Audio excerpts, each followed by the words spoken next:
Whoa,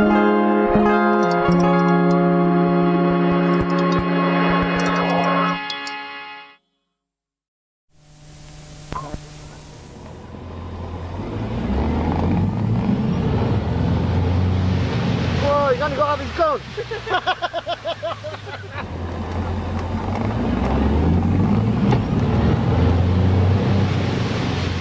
My name's Tony Sowles. I'm 37 years of age. It's been said that I'm one of Britain's biggest fraudsters. In my time as a fraudster, I accumulated between 10 to 30 million pounds. I spent 6 years of my life on the run, of which at the end I served a prison sentence.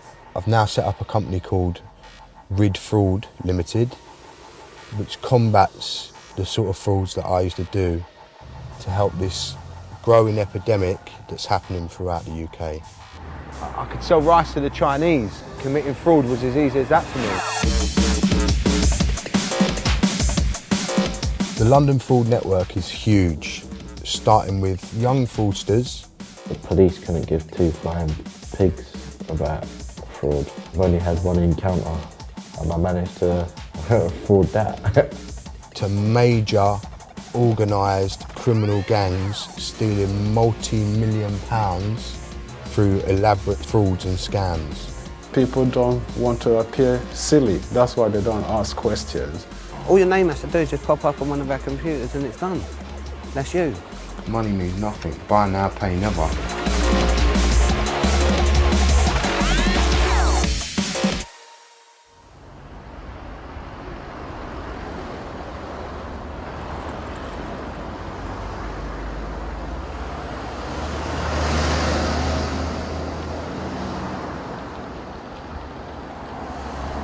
I'd put this telephone number down for a number for my nan to contact from the school.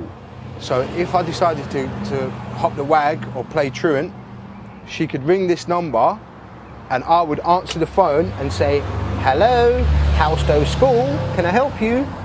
I was 11, 12 when I was doing that.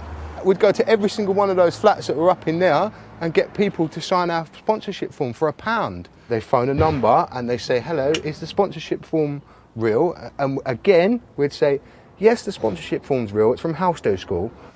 But when your belly's hungry and you need to eat, you know, and you want to buy yourself a nice pair of trainers that all the other kids have got on, yeah, they're the only things you can do. And that's how you learn the trade.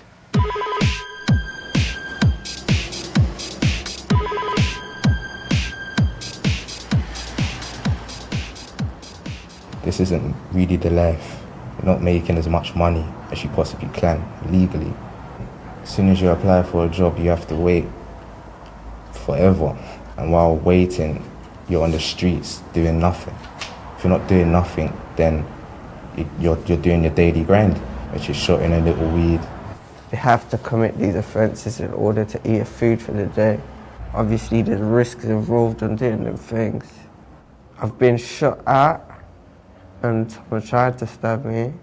In my opinion, violence ain't the answer. I would prefer to do the fraud scams. I was going to try and find a nice pair of trainers for myself. Yeah, these are bad, innit? You can get card details from hotels, you can get them from secret fraternities online. Getting hold of it is easy. First got into it when I was like a teenager in secondary school. 16, I'd say. eBay scam. And I got some wrestling figures. I mean, people would just ring me up and say, "Mate, can you order me some Indian, please, or a pizza? Fucking starving." I've done stuff for people and they haven't looked after me in return. With that being done, I know everything about them. I just go and take a credit card out in their name. I've even done it to a girl. She deleted me off of Facebook and I put her ass into debt for doing that. That's what happens when you delete me on Facebook. Top websites to completely annihilate if you're low on money, need clothes, want food. Number 2 is Harrods. The security on Harrods is actually a pile of poo. I remember me and my Slovenian boys, we raped it every single day for a month. They just went back to Slovenia with all state-of-the-art stuff. And out there, they were getting top dollar for it as well. At number 1 is Tesco's my favourite. This is what we help the neighbourhood out with. For the single mums that, you know, don't have as much money as they would like to, you know, they give us a bell and we just order them shopping to their house. The security on Tesco's is rubbish, but I'm happy that it's rubbish because it's helped a lot of people. So I bought myself, you know, shitloads of DVDs because I want to start like a little pirate industry. You know, give the little youngers something to do. This is just pleasurable Warhammers, you know, I love this stuff. Limited edition Warhammers. Wicked. I mean, this is just this week alone. Welcome to the life of fraud.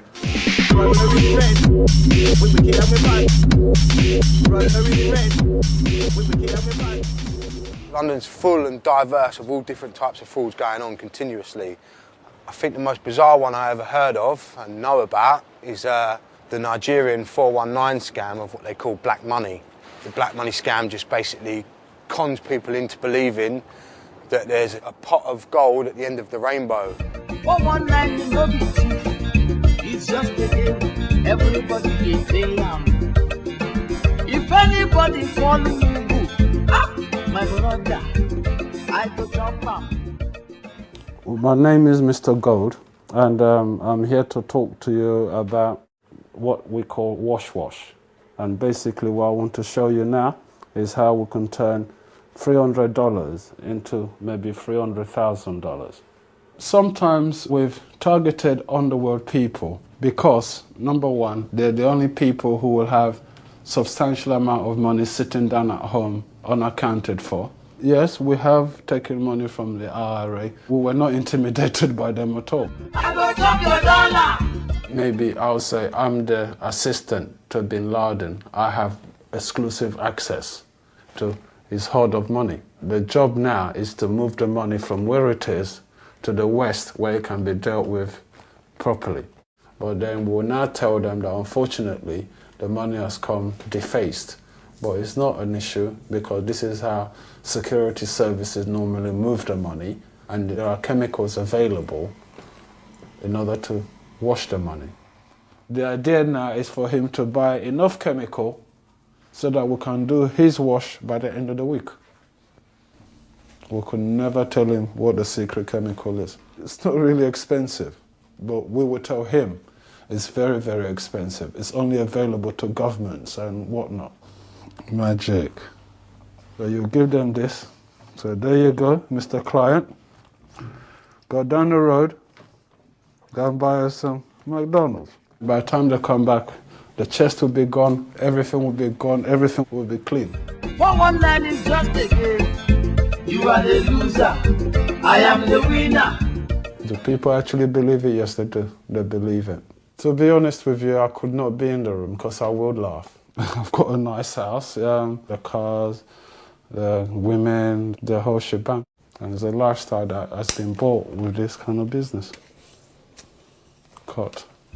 You be the mugu, I be the master. Now me be the master. Oh.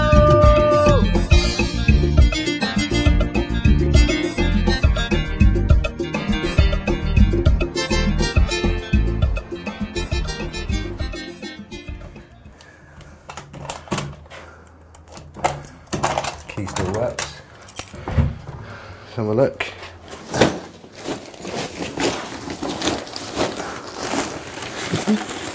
This is just like bank statements, copies of wage slips, copies of passports. Got absolutely everything in there. Mortgage offers. A lot of this stuff would have been given to people, a proper company, to disperse a bit, you know? And maybe the guy who drove the van or works in the company who don't get the wages that he should be getting for the job that he's doing, you know, thinks, well, I can have a little tickle here. And he sells it to the wrong person who then would try and get hold of someone like me. This is a mortgage application. In here, we've got a copy of someone's passport.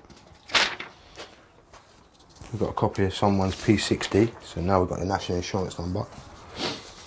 We've got Barclays bank statements with the account number, sort code, everything else on it. This is how easy it is, yeah? You make a utility bill. You can make a national insurance card because you've got the national insurance number. Yeah, all these things are really easy to make once you've got the right equipment. So you go into the bank with all the stuff that you've made up now, and you just draw the money out over the counter. And once you knew how to do all this stuff, we was instant millionaires. We could have whatever we wanted, whenever we wanted it. A4 pieces of paper are cash if you know how to make them into money. The final piece of the jigsaw is ID. The best possible form of ID you can get is a British passport. You know, people die on boats and stuff for this passport, and they climb over mountains and they go everywhere to try and get this passport right here. With this ID, people give you anything. They don't even question it, and they just look at it. They'll give you whatever you want there and then, because as far as they're concerned, it's a real passport. If you make it look good enough, no one's going to question nothing. So that's the most important part, is the photo ID. So that bit's done now. So now we just need to make the rest of the utility bills and the bank statement, and that's it. We're going to make a complete bill with numbers on the back. Everything that it's meant to have, it's going to have. So when people look at it, they turn it over, it's going to have all the numbers there, everything's in place. Even the direct debit cut-off slip is perfect to how it should be. There's no difference whatsoever. It's absolutely perfect.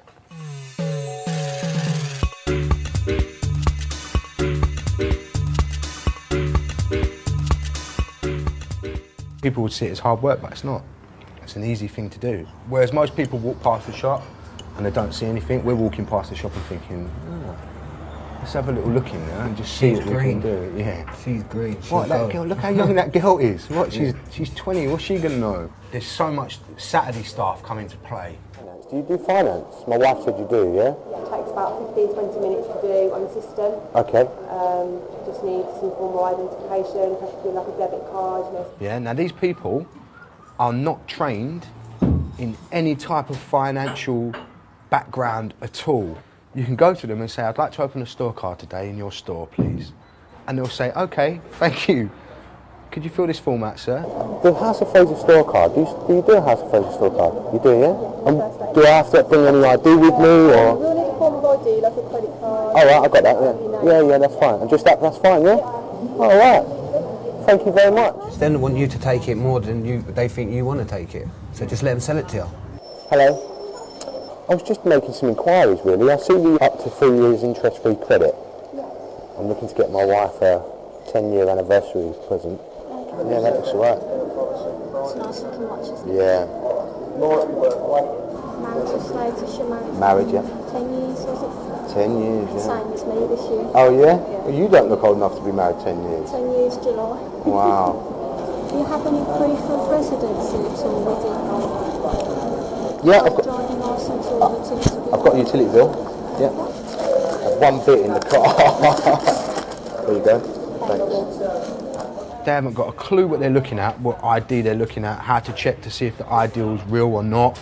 They don't have a clue.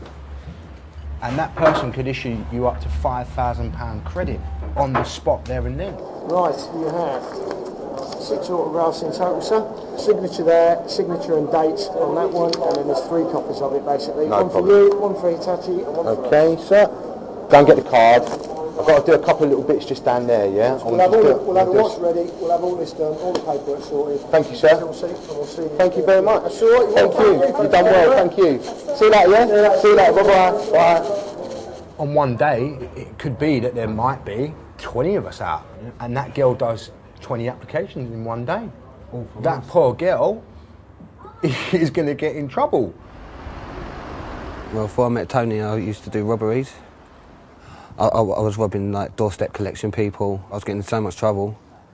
Prison, police stations, care homes. It just got progressively worse. It was wearing a bit thin. I could see a long prison sentence coming out of something like that. I just met Hot, and he just showed me a different way where I wasn't getting into trouble so much. He just brought me in, like, it was just, it was like another family sort of thing. It was just an easier way of life, you know, I didn't worry about nothing, I didn't have to worry about money, nice clothes, whatever I wanted. Growing up, I never used to have nothing like that. When I started robbing and started doing the fraud, it was taking the faith away from the crime, if you like. Wasn't hurting nobody indirectly. It's luck of the draw, because what you're doing is you're picking people. You don't know the people you're picking. You might have 1 million people, and all you're doing is just picking the best name that suits yourself. It's already happened to my mother, you know. She was the victim of identification fraud as well. And that is not saying that come from none of us, because it never come from none of us, but she was. My family didn't want me to go the way I did, but you take your own path in life, don't you? Like in a football team, the striker scores the goal. Fraud works in exactly the same way, where at the end, sometimes you build everything up and you just need the last part of the jigsaw puzzle to put together. 9 times out of 10, that would be someone like Kelly. Men are men. They will look at a gorgeous young girl and they go weak at the knees. I can go in and corrupt the girls behind the counter, but there's a lot more men working stores, and it's easier for her to go in, flash her boobs, wink, make the guy feel that he's special, so she'll come out with 10 times more than what I could come out with. Listen, I've got some little Gary. He must be about 18, and yeah, I'll mug him right off. I will use my what's the word? Femininity. Femininity. How do you say it? Femininity. Femininity. Yeah. Yeah. I will use that. Oh, please. At the end of the day, love, I've never, ever robbed anybody. If I could get 50 grand off some silly bank, because I've got a bit of, like, paperwork, whatever, I'm happy to do that. I won't get out of my bed for 5,000. Hold on.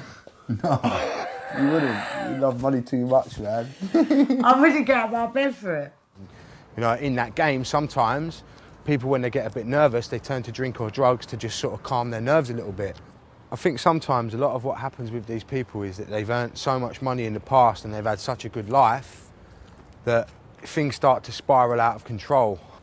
You know, before you know it, the party lifestyle is trying to happen every day. Them love this your man. Hear them style.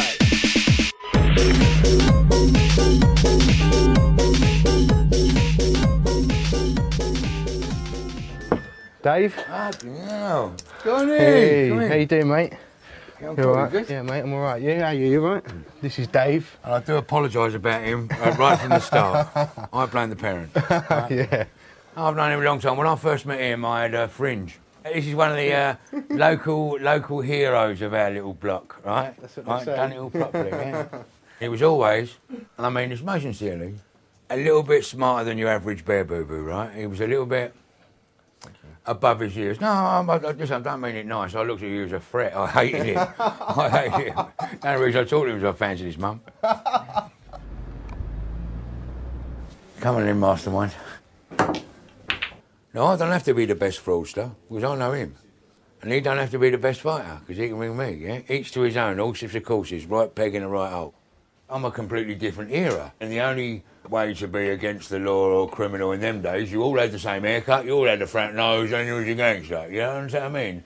Now, as the world has evolved, everything's got a little bit more sharper, you know, like, you couldn't rob a bank, it wouldn't be worth it, because everyone's paying with a cheque, and when I used to do it, some old woman used to give you 200 grand and you run off down the road, and if you was unlucky, a cop would chase you with a whistle. It's fucking mental.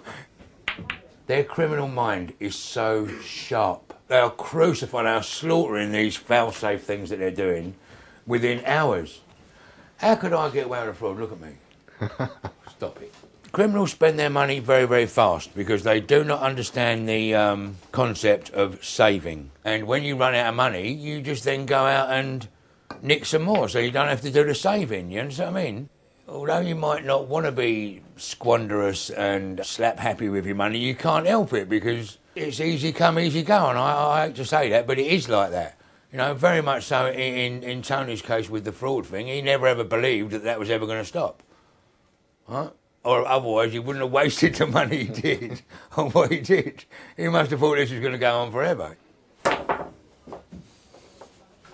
He's only done it, look.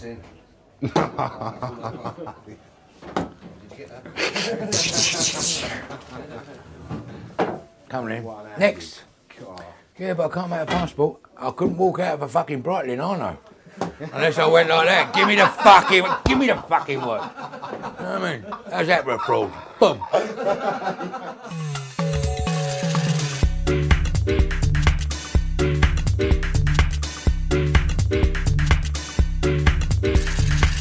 I'm rubbing me cock on her ankle. I'm rubbing me cock on her ankle. The illusion that anyone that's on the wrong side of the law is more exciting is an illusion, but it definitely is an aphrodisiac. These little creatures here that look like they walked off the front of a magazine wouldn't be sitting in my back garden letting me molest her ankle if I was a milkman. They make me feel like I'm 25, about 6'8", and Jamaican. Why? You know what I mean? Step this way, look. After you, listen, God didn't give you a bum like that to walk behind me. Fucking hell.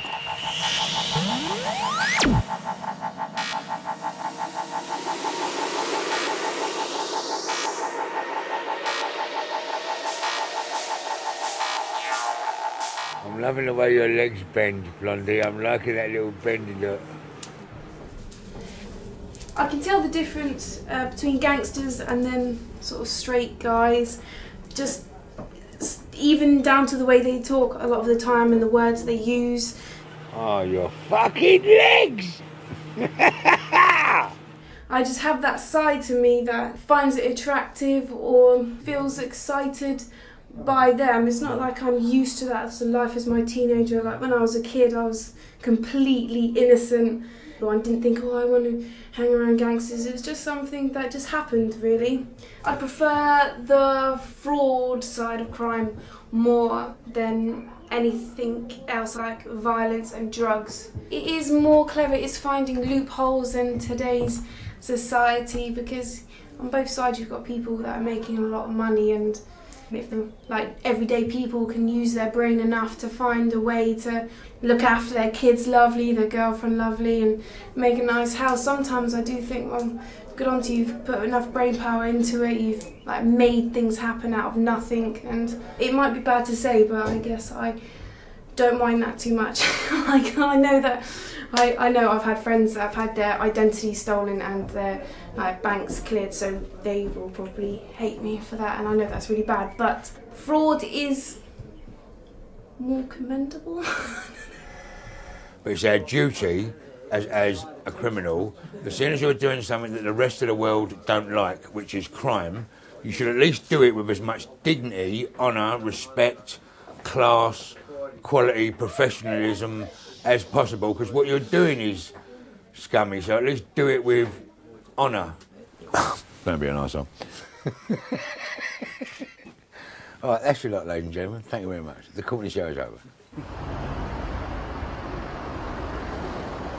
I did tell you that. You don't listen to me. I told you the other day. Tell me. I'm not arguing with you. What are you, my mum?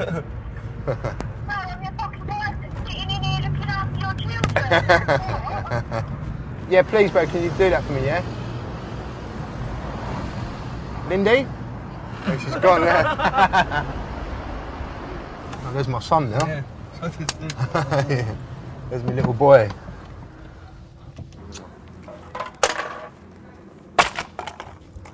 This is where I live now. I've obviously moved on from the big houses and the big cars and stuff, and now I'm trying to change my life around and go legit. It's a lot harder than when you're just taking stuff for free. The fraud of going and getting it for financial gain doesn't bother me in the slightest, but actually deceiving my wife and my family is the one thing that got to me more than anything. Born on the same day as me. He's a good boy though, he's not going to be a naughty one, aren't you? Hey. Yeah, go on. I've started a company now to prevent fraud.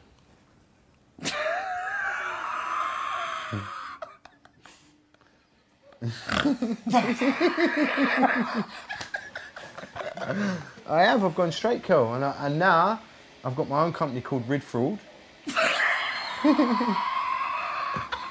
And it specialises in dealing with identity theft. Yeah? And we're gonna teach companies that we used to whack how to stop it.